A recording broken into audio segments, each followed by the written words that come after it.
It's about trying to see what cloud computing, if it is brought to the realm of data science and to the Python world and to the R world, can bring to you data scientists, developers, teachers.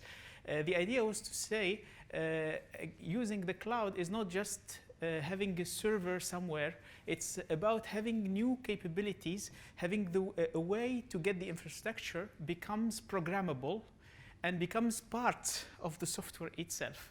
So this work was started in collaboration with people from the eScience program in the UK. And I will give you some context as an introduction.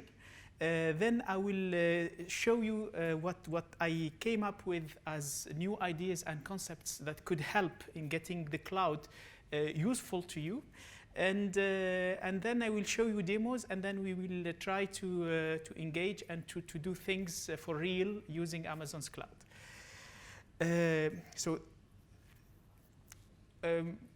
Most of you here are aware that we are today facing new challenges related to big data.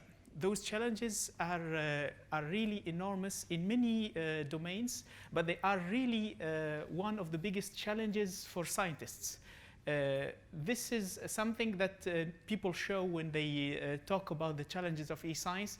Basically, we often mention the fact that science started being experimental. We moved to theoretical science, and then came the age of computers, and we started having computational challenges done on those computers. We moved to the computational science era, and today with that big data, that we need to look at and get the scientific knowledge from it, we are entering the fourth paradigm, the data-intensive science arena, the data-intensive science realm.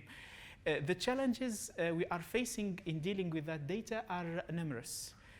Some of those challenges are tackled by something called e-research. Basically, people in e-research try to create the tools and capabilities that would allow scientists, data scientists in general, to be able to go to that big data and apply models, try to discover the consistency behind that raw data coming from radio telescopes, coming from genomic experiments, coming from everywhere, basically. The real world, actually, in general, is not as nice and perfect as we want it to be. And what has been delivered by this e-research looked very often like dancing bears, basically tools that can be useful only to very, very few people, a minority of geeks like particle physicists, can go and handle a grid and use it on a daily basis to run large experimentation. But what about the other scientists? What about biologists? What about bioinformaticians? What about social scientists?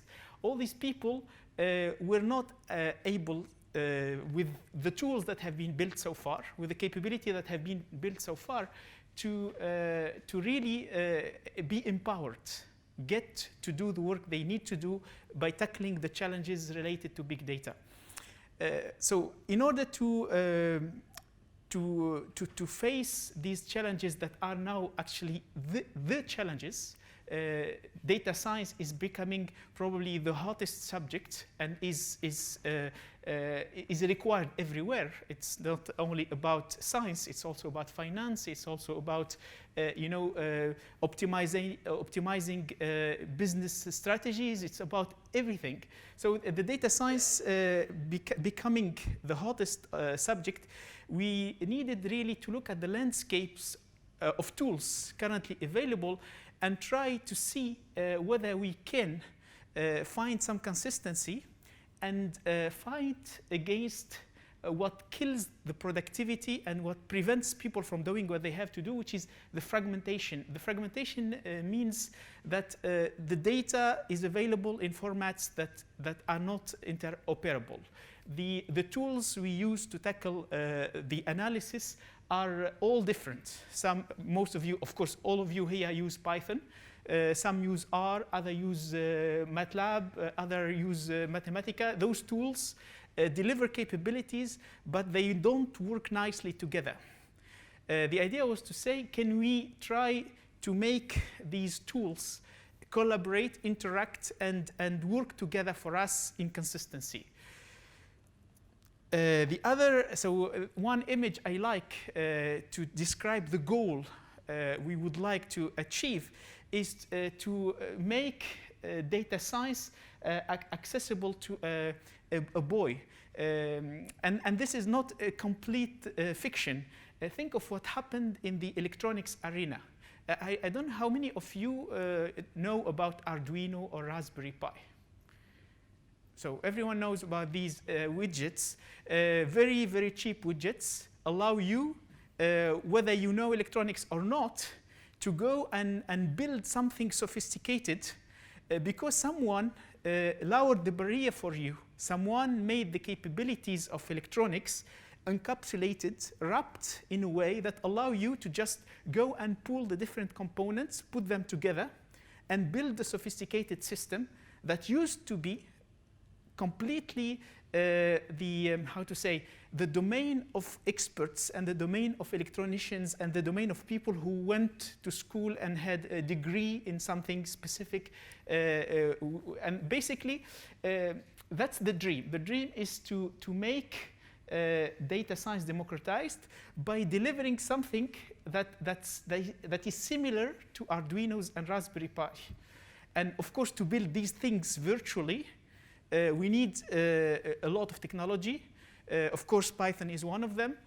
Cloud computing is part of that, and R is part of that. And I'll show you during this presentation how we can go to this kind of utopia.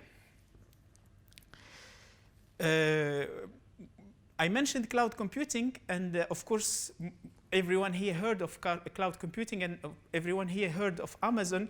And people think of cloud computing as a way to go and grab compute and storage capacity on demand and pay them for the use and then just release them when you are done. But it's not all what cloud computing is about. For me, cloud computing has the power to produce in the IT arena what 3D printers could produce in the real physical world. Think of what a 3D printer can deliver to you. A 3D printer can allow you to go and grab a script that describes a physical object and make that script become real. You can go and visit a friend and see on his table an object that you like. You ask him, how did you get this? You say, I will share with you the script on Facebook. And by sharing that script on Facebook, you can go home and build with your 3D printer exactly what the object that you have seen. Cloud computing is exactly the same thing. It's like a huge 3D printer for computer science components and services that you can describe and produce from a script. So I can give you a list of function calls that you can go and give to Amazon, and Amazon will produce for you servers, storages, software components, links them together, and deliver for you the back end of your financial startup. You see? And when you have used that backend and finished the work you have to do, you just go to Amazon and push a button and just get that infrastructure collapse. So basically, a script allowed you to build something very sophisticated. It's as magical as going from a script on Facebook to a 3D object you put in your house. It's as if you can go to see an architect. To ask for a new house, he would just draw for you the 3D model and ask you where the house should be built. And by pushing a button, the house becomes real. You use it for half a day, and then you just get rid of it to build another one. That's extremely powerful. That's what the cloud, for me, is about mostly, beyond the economic and beyond the fact that it makes high-performance computing completely accessible to everyone. So these are the ingredients to reach that goal, data science for everyone. Of course, the ingredients are not enough. We need to design on top, and with these ingredients, something that allows to manipulate those widgets that anyone can create and share with others, and that anyone can go discover and reuse. So basically, for this purpose, I built on top of Amazon a platform. Actually, it's not just Amazon. It started on Amazon, but it could be deployed on any infrastructure, whether it is a public cloud or a private cloud or even a simple cluster. That infrastructure actually comes, this software basically allows you to define components. Of course, you are familiar with the components that are the modules coming from Python or the Elastic or the R packages. So those components, does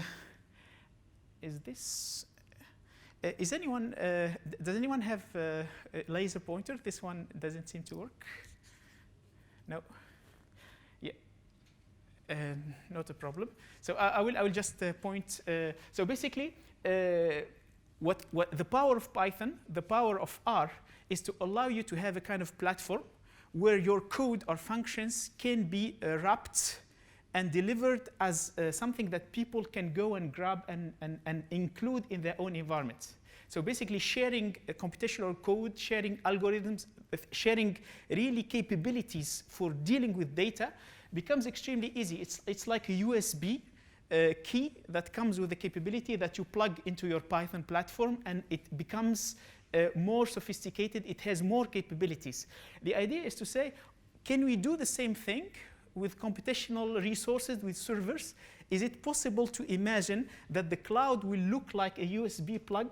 Like I would plug electricity, then I would plug the cloud and use it seamlessly and use it as easily as I use a Python component or an R package. So this is the aim of this connector. I would like computational resources to be something that I can really go and hook to. The idea is also to do this with data. Can I make data appear as if it is a USB device that I plug to a huge platform for data analysis? So basically, by defining these different contracts, the computational components that would be really wrapping a capability for processing data, the computational resources that is actually wrapping an infrastructure, the storage contract that would allow me to say my data is on S3, or my data is on this FTP server, or my data is on my local storage. All this, if it happens, will look like the Arduino or the Raspberry Pi world, where you have kits. And those kits can allow you to make your Arduino connect to the internet, or to make your Arduino pilot the stores, or pilot your racing car, right? So this is how we are moving forward to this objective of bringing data science to everyone. So of course, I'm going to use a metaphor to explain further these different contracts I showed you in the earliest slide. When it comes to big data, the challenge is that we can't move the data anymore to our local machines to deal with it, right? So everyone is saying, since we cannot move the data, we need to take the computation to the data. And this is something that you do every day.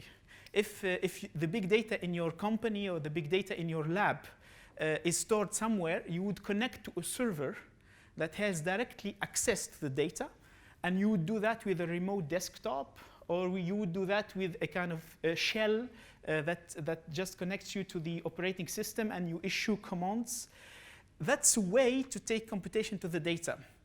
And basically, remote desktop and remote session or remote shells. I think those are good, but not good enough, and we can do better. One of the ways to do better is IPython. Many of you use IPython, I guess remotely, and that gives you much more flexibility than really using a remote desktop tool, or use just a Linux shell. Okay, so the idea is to say IPython is the way to go. But what is IPython? IPython basically is an application that delivers to your browser the interactive component that allows you to pilot a Python session running somewhere, okay? So you can think of that Python session running somewhere as like a robot that understands Python, that can be sent to the data, and that you take control over from anywhere. Anywhere, because of the ubiquity of HTML5, could be your computer, could be your mobile phone, could be anything, okay? So far, so good. What we need to do is to generalize the IPython model, to say, what about making this idea of remote compute engine, robot for data analysis, encapsulate and become a way to access everything that needs to be done next to the data. Basically, we need to invent something that would look like a kind of submarine robot that can be sent where the data is, and that we take control over from our browser, from our Excel, from any application we have locally. So it's basically, we would like to go farther than IPython. So this is how things would look like if we create those remote data science engines or computational engines on Amazon. So this is Amazon.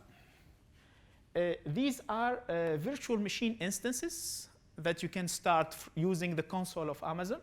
And we need a system that allows us not to create simply instances of servers, but to get on those instances these tools or these engines that have the knowledge, the know-how to expose to the web or to expose to any application on your local machine, Python, R, MATLAB, anything. So basically, we need to create these software capabilities and get them remote controllable by browsers.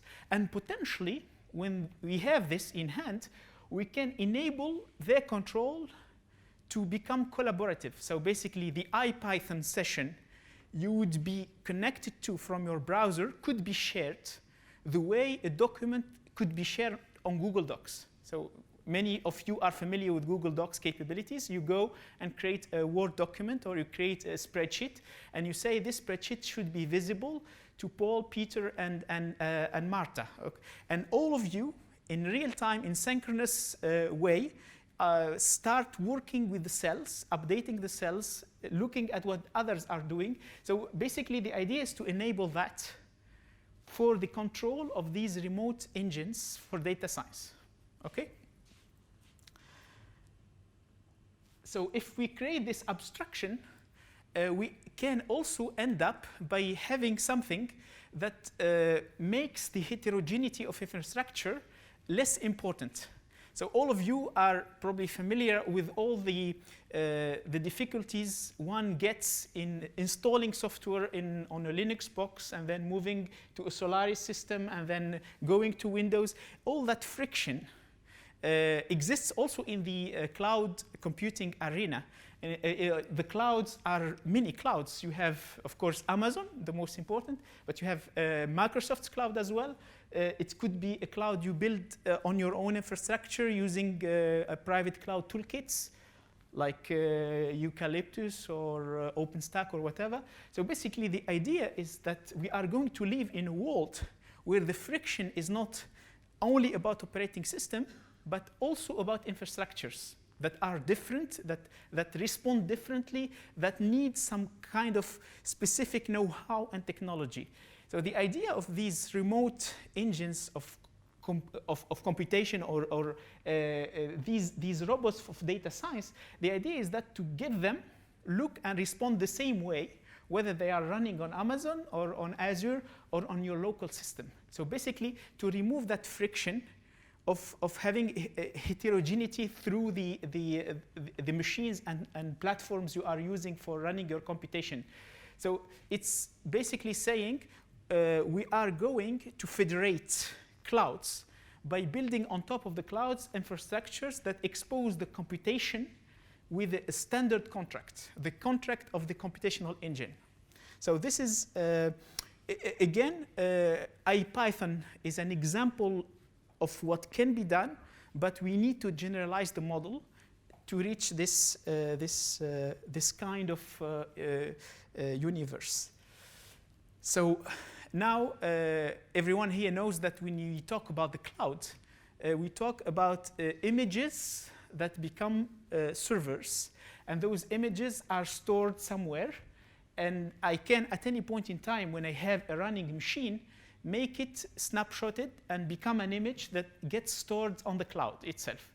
This is also extremely powerful. This is what enables the so-called 3D printing metaphor for the cloud. So basically, these images can be a way for you to get others reproduce what you have done with your compute engine. So imagine that you have done some work with data that used a specific version of Python, a specific version of Panda, a specific version of a data set, and then you need to publish a paper about your work, or you need to share with colleagues what you have produced as artifacts. So in order for your colleagues to be able to do again what you have done, it's in general complicated. You need to tell them exactly what version of each package, what version of each tool has been used, where's the data, how's the data dealt with. All that is easy to capture if you work on the cloud by using snapshots and virtual machine images. So imagine now that those computational robots would live on images. And anyone, when needing to do some work in Python, in R, or whatever, would go to a system and say, OK, I would like a robot with this description. It should know about this version of Python. It should know about this version of R. And it should have this capacity. So basically, the system will go and grab from this library of capabilities that is actually, in reality, virtual images, make it become a server, gives you control. You do your work virtually. And when you have finished your work, you can communicate the information about the environment by just saying to your colleague or to the reviewer of the journal, look, I have used the image with this identifier, let's say the red image, and my data is on this blue disk. So that's a way to make others able to reproduce exactly what you have done in this particular environment. So this was a kind of long presentation about where we would like to go and how we are going to achieve it.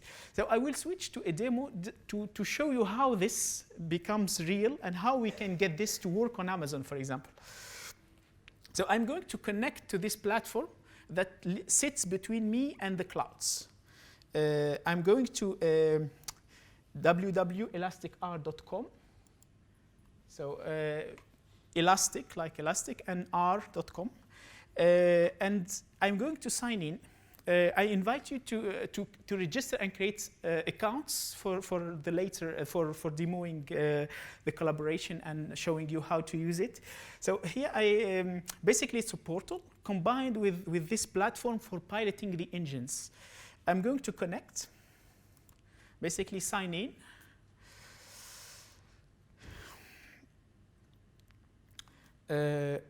Do we have internet?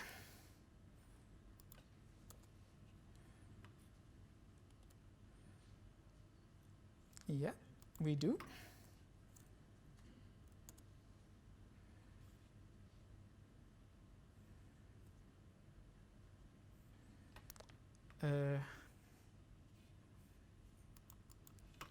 Let me see. So internet is there. OK, here we go. Elasticr is not responding? It's slow. Still loading. So let me try to go directly to the console. Console.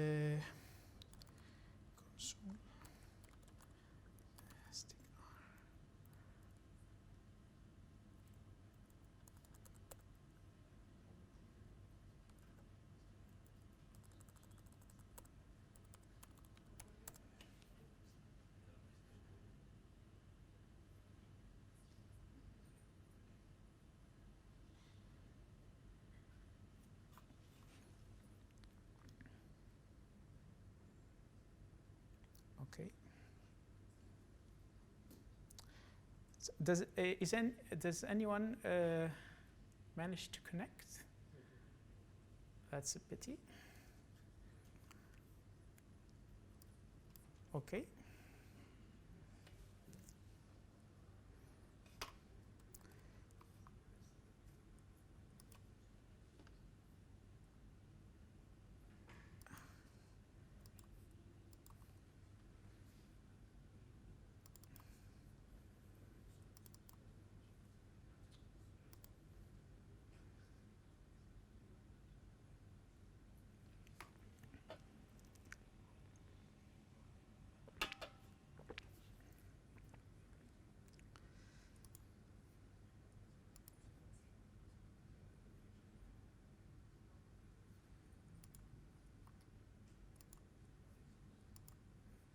Okay, the machine is not even responding.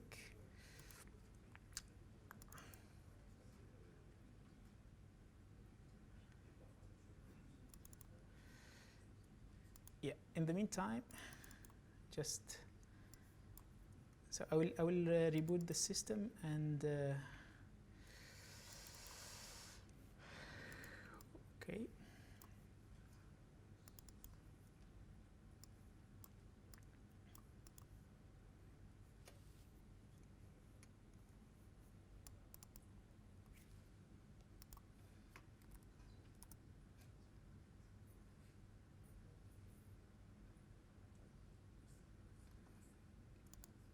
This is unfortunate.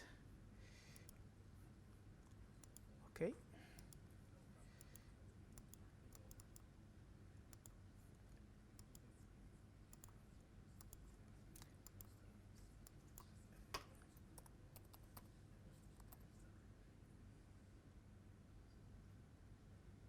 What's going on?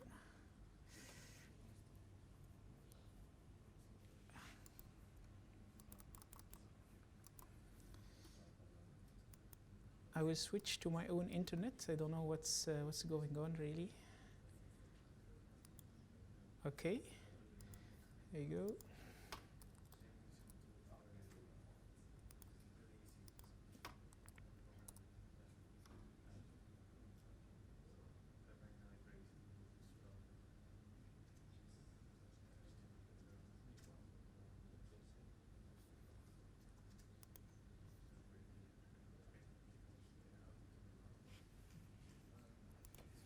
This is a pity.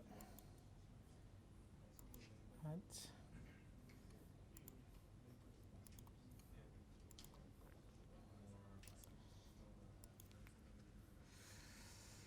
Yeah.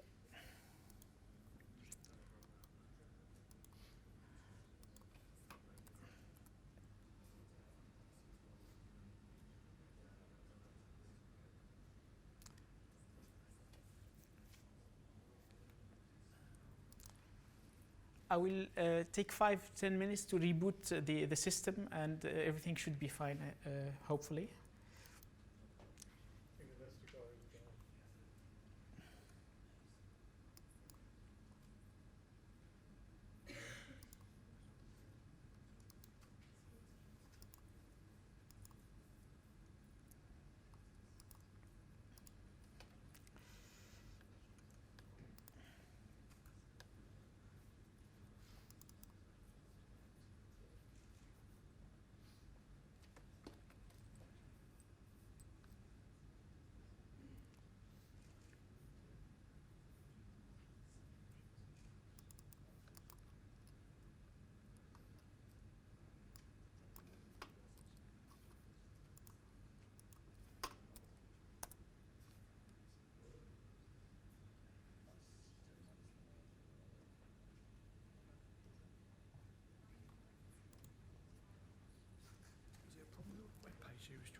So basically, there is an issue in connecting to a remote server. Oh, right, okay. I'm just I see. It's not a big deal. I think it's gonna be.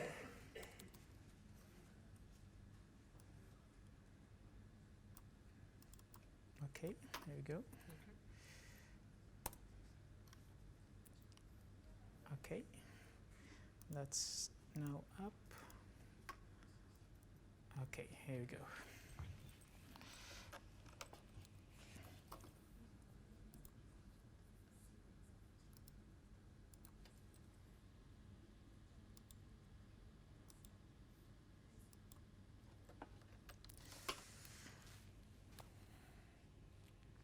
Everything should be fine now. Let's go.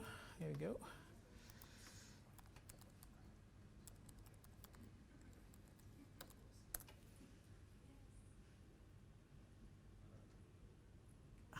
Okay, there we go. So basically, so it's the Apache nodes failed, but now it's back to normal life.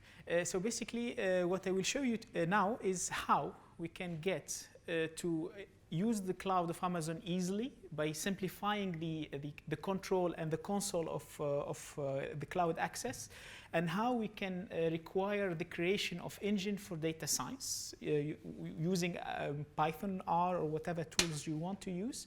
And how we can get those tools to be shared, and how we can really have collaboration within this virtual environment. So basically, once connected, you can go and register. Who here in the audience who managed to get connected now? 1, 2, 3, 4. So basically, you have a registration link, and you can create an account. Now I'm connected, and I will move directly to this console that would allow me to create engines on Amazon and to work with them from within the browser.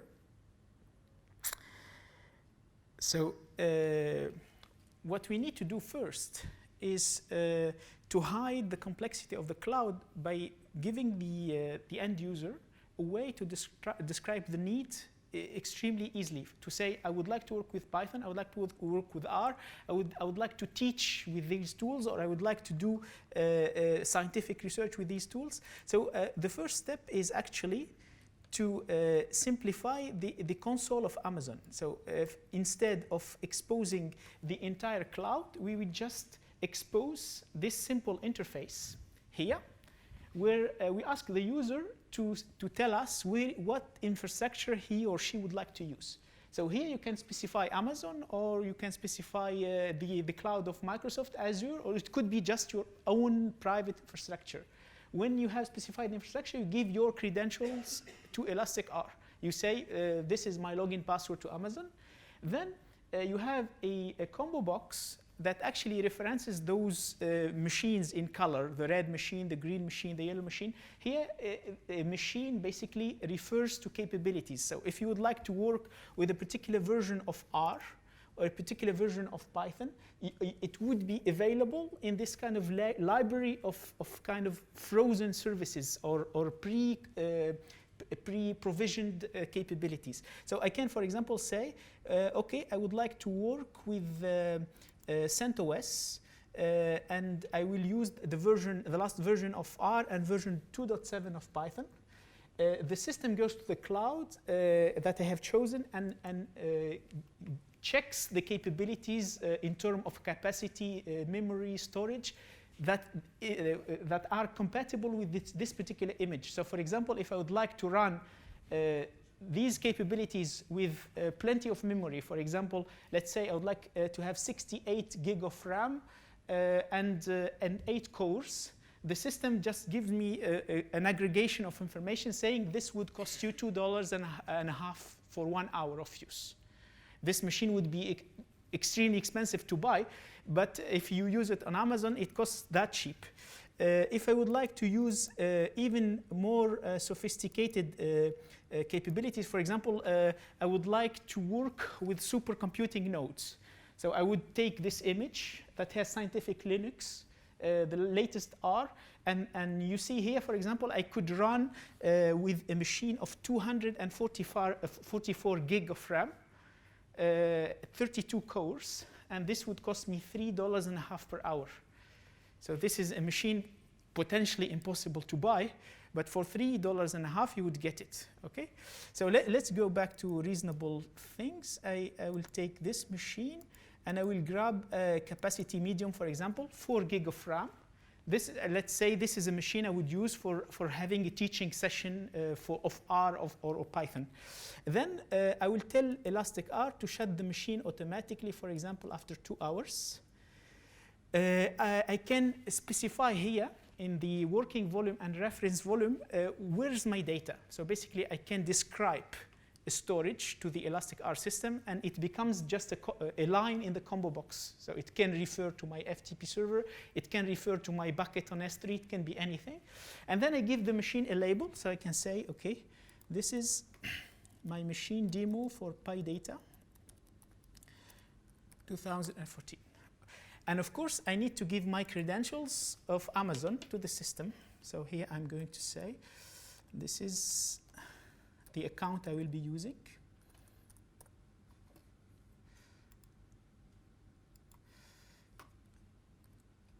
This is one of the accounts I have.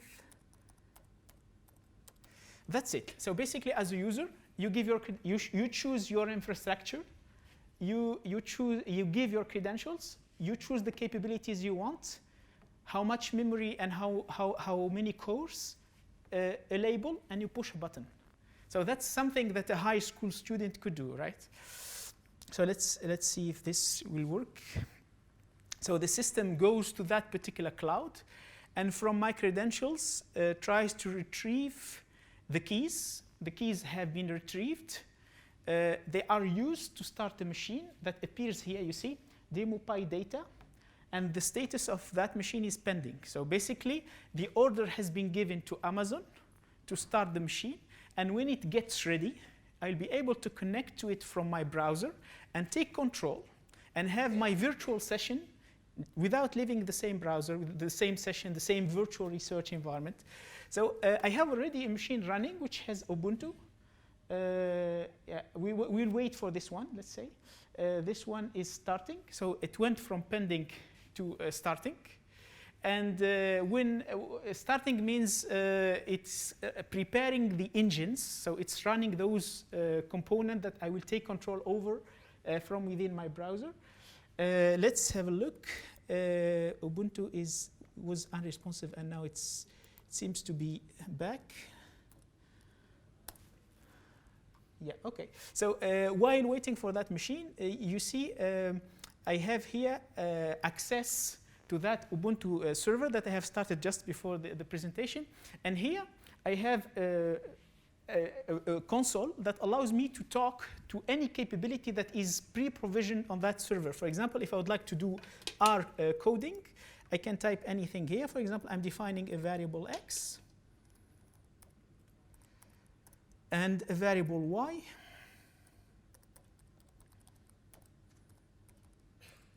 And I'm plotting x against y. So basically what I'm doing is work handled by that engine that runs for me on the cloud with that particular capacity.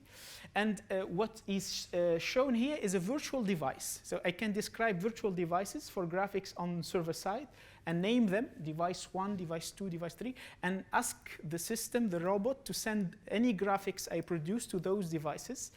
I can switch from R to Python. And here I'm writing Python code. So this is being answered by the Python personality of the engine. So I can switch from a personality to the other, and all of them are living in the same process. So basically how it works, we have a kind of base, a glue in Java, to which everything is connected with GNI. So I have Python connected with JEP. I have R connected with AirJava. I have Jython because it's Java directly embedded in the virtual machine. And then that Java virtual machine is exposed with RMI as a remote component. And then I have gateways in front of all this that take any commands and dispatch them to the right process as required.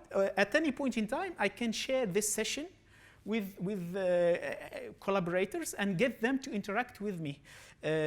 Of course, this is just the very basics of it. What is your login? Have you created? Can you write for me the login so that I share with you? The login meaning? The screen name. Or anyone. You have one? Yeah, Ardis. Yeah, Ardi and then. Yeah, Ardis. Okay, here we go. I'm going to share with Ardis my session. So all I need to do is to go to collaboration. And here I will say Ardis. I can be specific on what rights I will give Ardis. And just by telling the system that now Ardis has all these rights, read, write, execute, you will have your browser connect automatically to the same session as myself. You see, you have joined. And if you look in your system, you have the same console as myself. And you can issue commands, for example. Yeah. It's getting connected. When you will get the session, we will be able to try the collaboration. Yeah, it's there. Here we go. So just open views here and click on console and graphics. Okay. Then open this one. And here, just scroll down and type something, for example, mean value of x, MEAN, parenthesis x. Okay. So you are computing the mean value of x. You can use, so basically those virtual devices have collaboration capabilities like, for example, you can use the whiteboard. So just put something here and start drawing. So this is what you are looking at. And this data is odd. And have a look at this. So basically, these capabilities on top of the scientific graphics allow you to interact with your peer collaborators. That basically this can happen within a classroom while teaching. You can get the students engaged in the course by asking, for example, John to show the audience something specific, by asking Natalie to do something, and that makes the interaction with the students a little bit funnier and probably the process of learning more efficient. And in this collaborative environment, basically, I can have what I call the services sheets. So I'm going to close the cloud console and the console and graphics and focus on this. So this space actually is a kind of HTML space where I can drag and drop widgets that give me access to some of the capabilities of the engine. For example, if I would like to work with R, not from that simple console, but using RStudio, I will go and grab a widget. Here we go.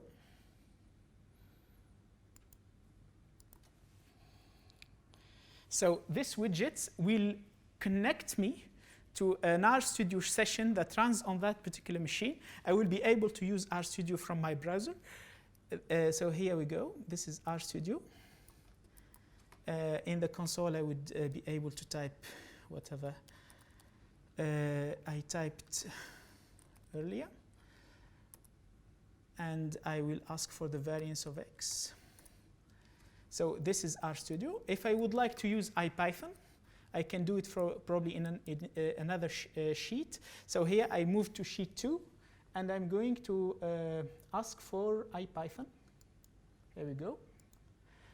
I will have a widget. All this is persistent, of course. If I disconnect and come back, I will retrieve all my widgets and all my services sheets, and all my collaborators will be able to see the same thing as myself. You see here, I have already two notebooks. I will create a new one, and I will start working.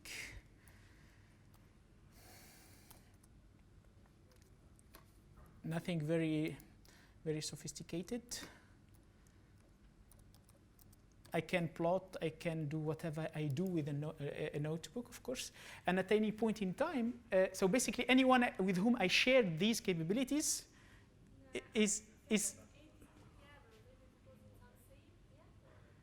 yeah, if I save, you will see immediately what I have. So basically, by saving, so everything I have done, the creation of widgets, my collaborator is seeing it on real time. So basically, can you just pick the upper part of the notebook and move it? Just by, OK. Just to demonstrate that actually it's really what's going on.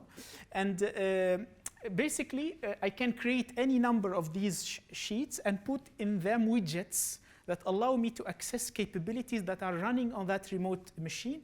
I will close or let me switch to the sheet 3. And so this is, here we go. I'm going to close IPython and create another widget. Among the widgets, there are a variety of things like, so for example, this one is simply a virtual desktop.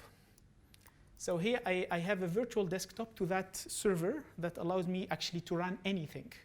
It could be a binary code on the machine that I am connected to and started. Basically, the sky is the limit in a way. You can imagine widgets of all kinds. Now I would like to show you something that go even farther. So now we are having just virtual environment that is collaborative, but we can imagine making this a system for quickly designing and delivering science gateway, dashboards, analytical applications just on the fly. So I will close the HTML5 part and open. So let me probably get rid of this first. And I'm going to external tools. I'm going to start the widgets designer. The widgets designer basically is an application in Java that it becomes a client of this remote engine I have in the cloud. And I can, with that widget designer, interact or connect my variables to visual components that can change them. So here we go. The visual designer is like the browser, just talking to the same engine. In this designer, I can, for example, define a variable in R. Let's say I'm defining a variable n equal 10. I would like a slider that allow me to play with n. Without being a software developer or knowing Java or anything, I can just go and right-click and ask for a widget that is a slider. The widget is described in the R language itself. So slider.make. I say the slider should pilot my variable n, apply. And here we go. I have a slider that allows me to play with n. If I look at the value of n in R, it's equal 61. If I change the value of n in R to 35, the slider would change. And if my peer collaborator changes n, so if you go and here in the console say n equal something, so the something is there. Okay. So any connected client is creating changes on that computational engine, and the changes are broadcasted as events to anyone listening. Anyone listening could be Java, could be your browser, could be a local Python session, could be R, could be Word. So for example, here I'm going to open a Word document that is created on the fly that will embed the connectivity information about the remote engine. And here it looks like a simple Word document, but actually it has some VBA that went and connected to the cloud, to that same engine we are interacting with. And I can issue commands from my Word document to the cloud. So here I'm selecting a text I have typed, and with the key, I send the command to the cloud. It comes back to my Word document. It says you have an x and y. I will ask to see the variance of x.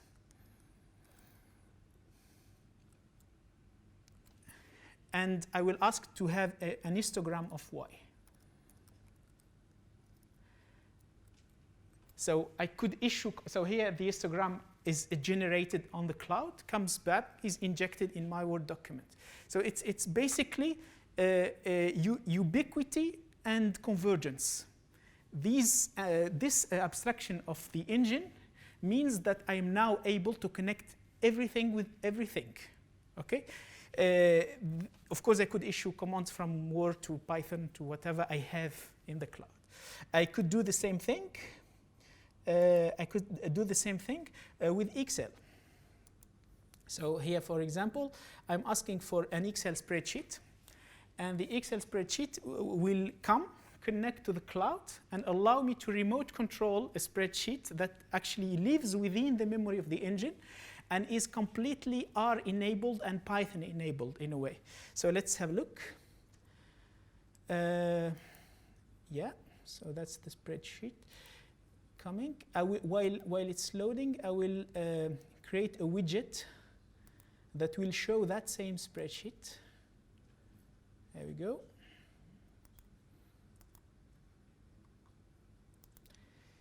You see, in this spreadsheet, I have basically minimal capabilities like the ones I have in Excel. So I can input variables, and I can use functions of R. For example, I will define a function f as being a function as taking a variable x and returning twice the mean of x. Nothing very sophisticated.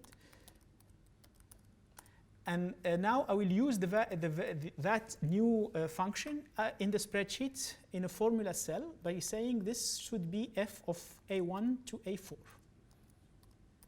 Here we go. So this cell is computed using a function in R I have just defined on the fly. If I update here, of course, the cell is computed and comes to my, I will open the Excel spreadsheet that will connect to the cloud and becomes a mirror of the spreadsheet I have been manipulating earlier, you see? So basically, those are the values I have just entered. And if I change A1 to 13 or to 133, you see that cell is recomputed. Recomputed with what? You recomputed with the function f that I have defined on the fly in R. I can, of course, send this spreadsheet or the Word document directly with within an email or put a link to it. And anyone can have this capability of accessing the real data remotely and collaboratively. Of course, it's in bidirectional. The value I have entered in Excel is seen here as well. Okay, I can go even further. I can say these cells, A1 to A4, I will map them with a variable in R. Let's call it Z. So now these cells are active. Anything that would happen to the variable z, so this is the variable z, if I change the first element or the second element of z to become equal to 44. You see here, z is completely mapped. This is a mirror of the variable I have. I will ask for a widget that will show me a bar chart of z. So here we go, new chart.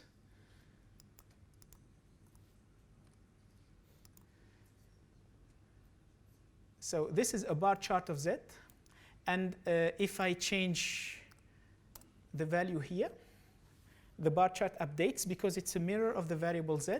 If I use Excel to update the cell to 44, the chart updates as well.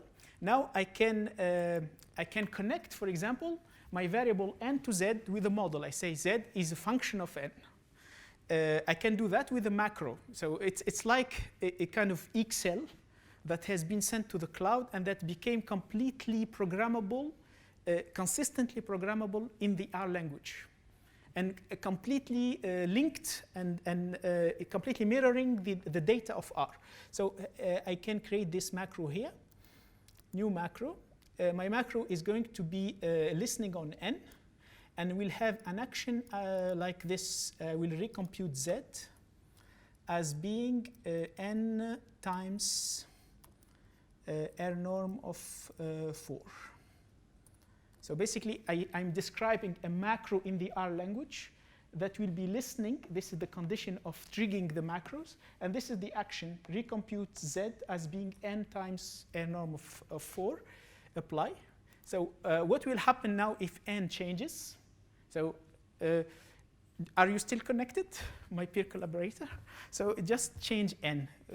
Say n equal 55 or something. I have this kind of interface here. This Yeah, just type so n. I don't see the Yeah, you don't need to. You just, because we are talking to the same robot. Yeah. So if you say n equal 15 or 20 or anything. Yeah, so the change of n triggered a change of the widget that shows n and triggered the macro that recomputed Z as a function of n. Z appeared in the bar chart and was injected in the spreadsheet. So we have created in no time an interactive collaborative dashboards that can be delivered with a simple URL. So I can ask for the delivery URL. Here we go. So this URL is something I can send to anyone. And by opening that URL, here we go. What you get on your computer is that interface I have designed for you. This could be, I could be the bioinformatician. The person who will click on the link is the biologist. He doesn't know R, he doesn't know Python. He just knows that if he plays with parameter P, he should see something like this. So basically, it's making the interaction. So this is what the biologist would get. So an interactive interface where he can play with parameter n and see the changes in the spreadsheet. And of course, because all this is real time and is collaborative, I can update what the biologist is seeing in real time. So I'm going to change the location of widgets. Here we go. So what the biologist is seeing, so basically I delivered an interactive interface based on R, Python, whatever tools are required on server side, delivered it in no time with the URL and make it updated on real time as well. Now, even more interesting, I told you that the cloud is about scriptability. Infrastructure becomes a program, okay? So in order for this to be complete, we need Python or R to be able to script all this. Everything I have done should be accessible from the Python command line. I should be able to create this widget from the Python command line. I should be able to connect to the remote engine and do anything like updating the spreadsheet or whatever. So let's try to see that. I'm going to open a standard R session and use a package called Elastic R. So this is a package you can download on the website, and it will be on CRAN. So the package is basically a client to this platform. So I will say to the package to connect me to the portal. So here, portal.connect. And this is me. So my password, here we go. So the system is connecting me to the platform, and I will get a session normally if it works. Okay, so here we go. So I have a session that makes my local R able to talk to the portal. For example, I can say, hey, portal, can you show me the available engines? So portal dot find engines. So you see I have two. I will show you the data of the two, and you will recognize that one of them is actually the Ubuntu machine, and the other is the demo PyData that I have just started.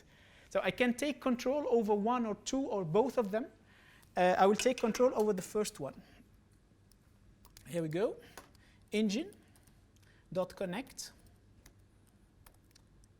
And probably I will put the information about the engine. You see it? So the description of the engines comes to my local R as a data frame. So it's an information that I can manipulate.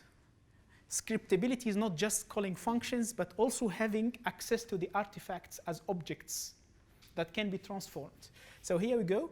I'm going to put the list of engines in my E variable, and then I will ask to connect to the first one.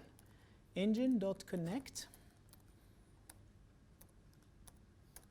So I extracted just the first line of the the data frame. So the connection is being established, and now I'm connected. I will show you that I'm really connected by saying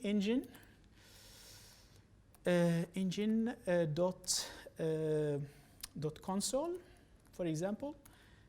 Show me the variables I've got. And of course, f, n, and x. I can talk to Python, of course. I can say, hey, Python, tech, can you compute for me this? Print 5 times 4. So let's see.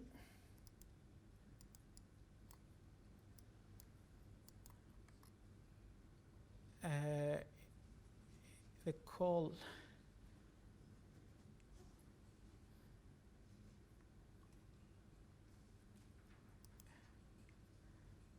call to the Python personality seems to be taking more time than it should be. Okay, that's not an issue. Let's try to do the same thing while it's trying to get the action done from a Python session running locally.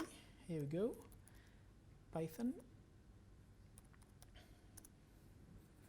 library, no, of course, import from Elastic R, import it star from Elastic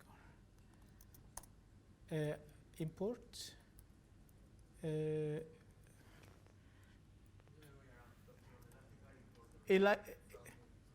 so I'm importing all the symbols. I'm an R guy, yeah?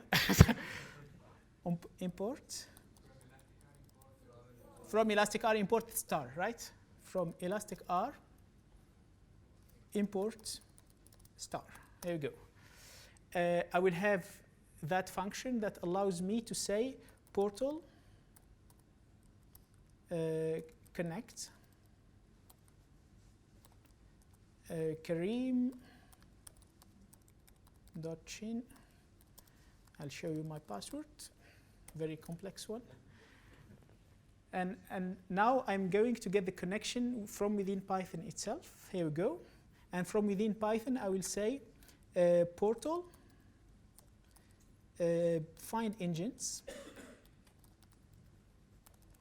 And it will return the data frame to Python that lists the engine. I will connect to the two engines. I will say engine. Let me put this in a variable, e equal, and engine connect to E. There we go. The connection is being created, and now I should be able to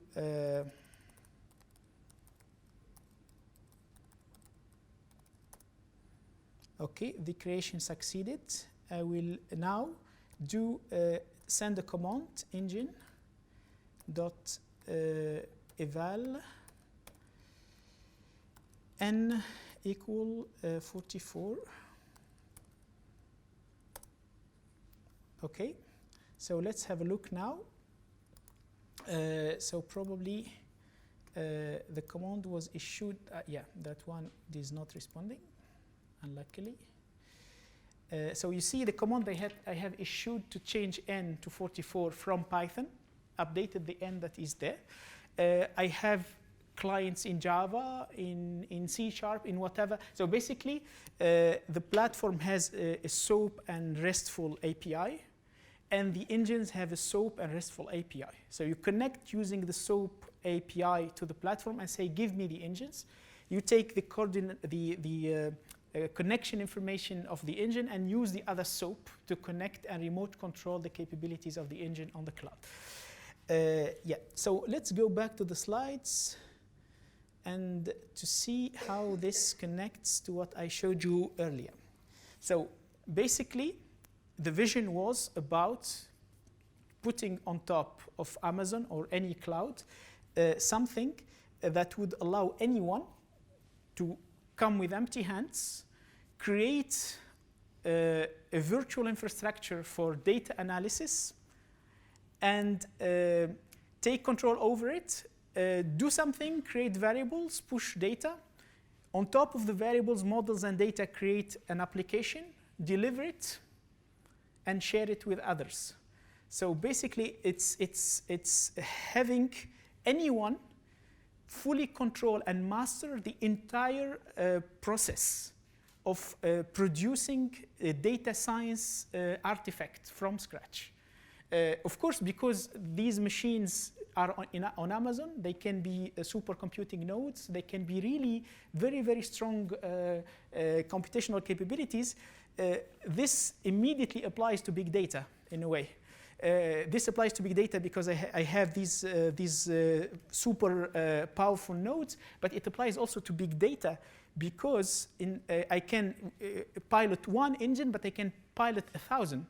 With the same ease of use, I could have started 100 machines.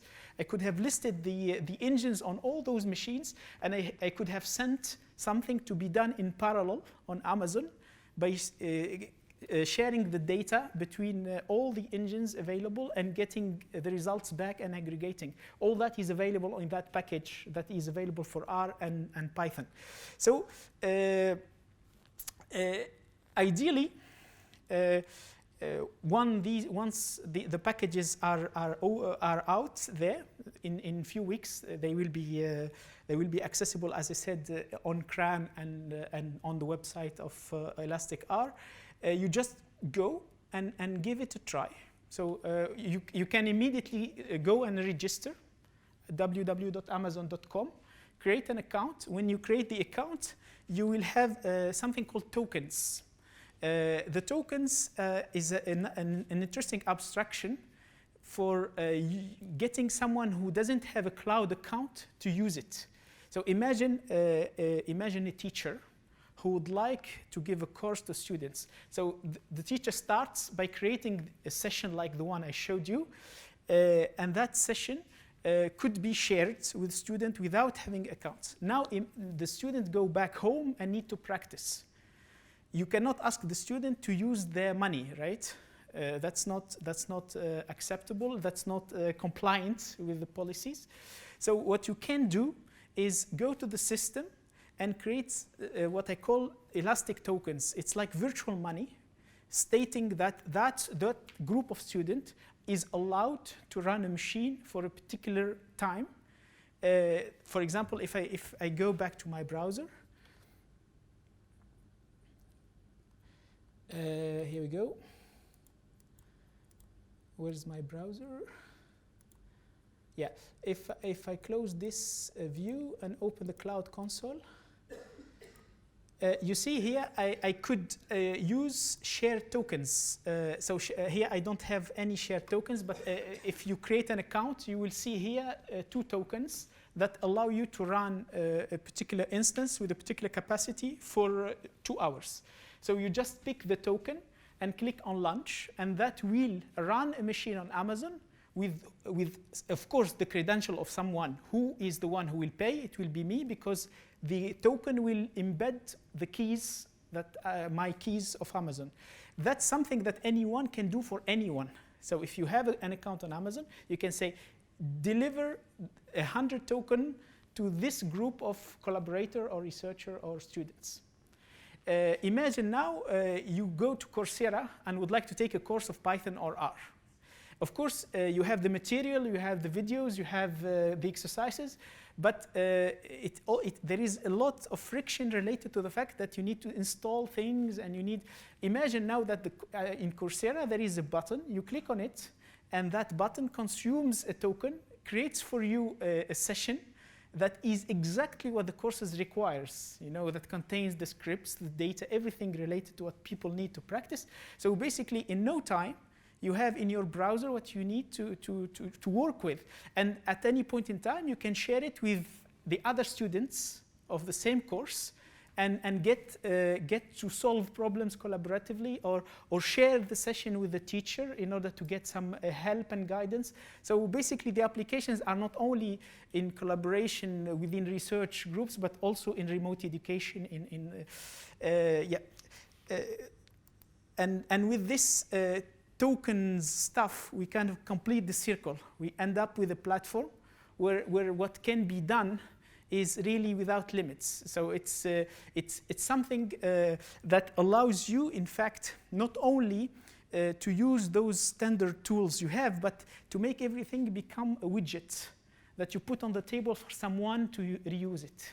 And that widget could be not only scripts and functions, but could be something that wraps very, very sophisticated capabilities. I will conclude by showing you one of those very, very sophisticated capabilities. So let me go and grab again the widget designer. So the widget designer, as I said, is a place where I can grab widgets and put them in a kind of whiteboard of services and share that whiteboard of services.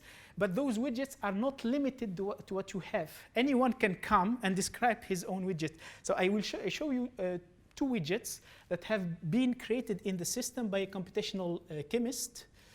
I will go to sheet 2. I will ask for a spreadsheet pane. And computational chemists describe the molecules and compounds with what they call smiles. It's text strings that describe complex stuff. So for example, this is a molecule that has 3 carbons. When they have a compound, they would like to see it in 2 dimensions. So the computational chemists created a function in R that wraps a tool that generates from smiles the 2D description. That function is called smiles.image. So he goes and says smiles.image of A1, and the dimension should be 200 by 200. It's A1, sorry. So you see here, we have a formula that returned as a result a 2D. Of course, if I change the molecule, I will add a carbon. The change happens on real time. Then he created another function in R that wraps a tool called JMol. JMol is a tool in Java, open source, that allow you to see the molecules in 3 dimensions. So here we go. The function is called smiles.jmol of A1. So what you see is the formula return the description of an application that shows you this molecule in 3 dimensions. Of course, it's not a toy. If I ask to see smiles from the web, let's say of complex molecules, let me see, for example, the nicotine. Nasty molecule. Here you go. I will put it here. So the system in no time grabs the 2D dimension, and this is the 3D representation of the.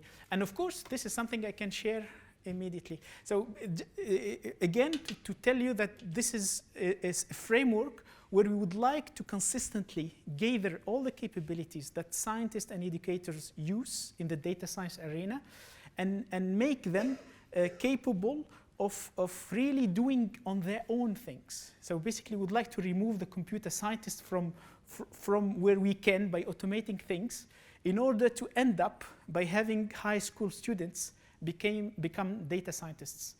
And I will conclude here. Thank you very much for your attention.